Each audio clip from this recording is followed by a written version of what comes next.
इस क्वेश्चन में हमें 4 रिएक्शन दिए गए हैं और चारों में आपको बोला है कि अगर इन रिएक्टेंट का मैं 1-1 ग्राम रखूं तो कौन सा रिएक्शन है जिसमें maximum amount of N2 produce हो रहा है।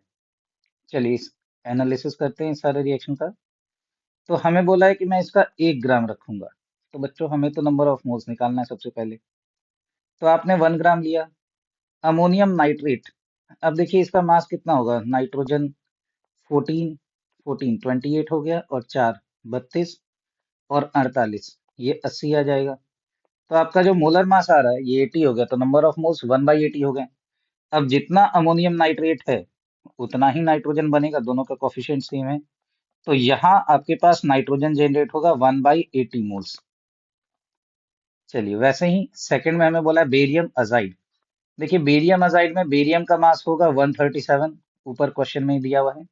और नाइट्रोजन के 6 एटम है आपके पास, यहाँ 3 और यहाँ 2, तो ये दोनों मल्टीप्लाई हो जाएगा। तो टोटल नाइट्रोजन की संख्या है 6, मतलब 14 इंटू 6 84 आ जाएगा।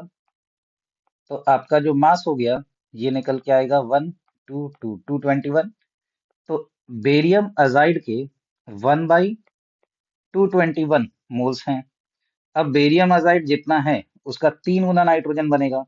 तो N2 के जो नंबर ऑफ मोल्स है वो 3/221 मोल्स आ जाएंगे।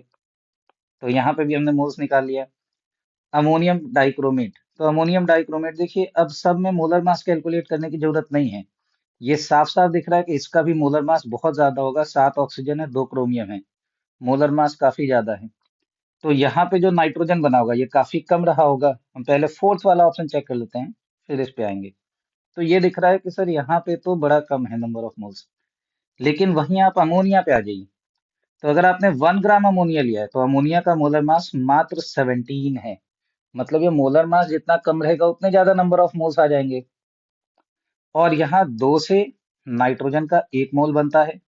तो 1/17 से नाइट्रोजन के लिए बनेंगे 1/34 मोल्स, जो कि बहुत ज्यादा है इन चारों ऑप्शन के कंपैरिजन में। इसलिए सबसे ज्यादा amount of nitrogen option D में प्रोड्यूस होगा।